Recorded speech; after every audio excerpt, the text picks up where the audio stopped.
नमस्कार, मैं हूं महक और आप देख रहे हैं केकेसी न्यूज 24 पर। इस वक्त की खबर हल्द्वानी से। गोदियाल पीसी कांग्रेस के वरिष्ठ नेता गणेश गोदियाल ने कहा है कि आज प्रदेश में सबसे शर्मनाक स्थिति यह है कि प्रदेश के एक मंत्री ने भरे सदन में उत्तराखंड और उत्तराखंड की जनता को गाली दी। और उससे भी शर्मनाक बात यह है कि प्रदेश के मुख्यमंत्री पुष्कर सिंह धामी और विधानसभा स्पीकर में उस मंत्री को बचाने का काम किया।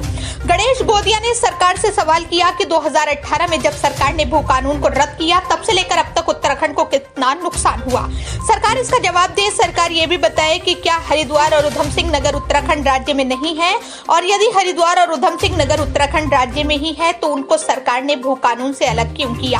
हल्द्वानी से दिनेश पांडे की रिपोर्ट। प्रेस का उद्देश्य, इस प्रेस कॉन्फ्रेंस का उद्देश्य ये है कि वर्तमान में राज्य में जो स्थितियां चल रही हैं, जो तात्कालिक घटनाक्रम है, उनमें प्रमुख तौर पर आज हमारा समस्त जनमानस इस रूप में अपने को स्वयं को अपमानित महसूस कर रहा है कि राज्य के एक वरिष्ठ मंत्री ने विधानसभा में खड़े होकर अपने स्थान से इस प्रदेश के वासियों को गाली दी है। और सबसे बड़ी आपत्तिजनक बात उससे भी बड़ी ये है कि माननीय हमारे मुख्यमंत्री जी ने और विधानसभा के अध्यक्ष जी ने उस मंत्री का पुरजोर बचाव करने का काम किया।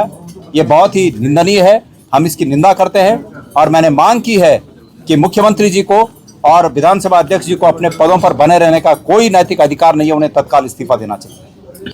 दूसरा, सरकार कह रही है कि हमने बहुत मजबूत भू कानून लेके आ गए हम, तो सरकार ये बताए कि 2018 में जिस भू कानून को उन्होंने इस समय रद्द किया, उस समय भी उनकी सरकार थी, उससे अब तक कितना नुकसान हो गया और उस नुकसान की भरपाई कौन करेगा। सरकार से, धामी जी से मैं पूछना चाहता हूं कि वर्तमान में वो जो भू कानून लाए उसमें हरिद्वार और उधम सिंह नगर को छोड़कर क्यों, क्या उधम सिंह नगर और हरिद्वार इस प्रदेश में नहीं है? मैं पूछना चाहता हूं। तमाम नगर निगम, नगर पंचायत और नगर पालिकाओं के एरिया को छोड़ दिया गया।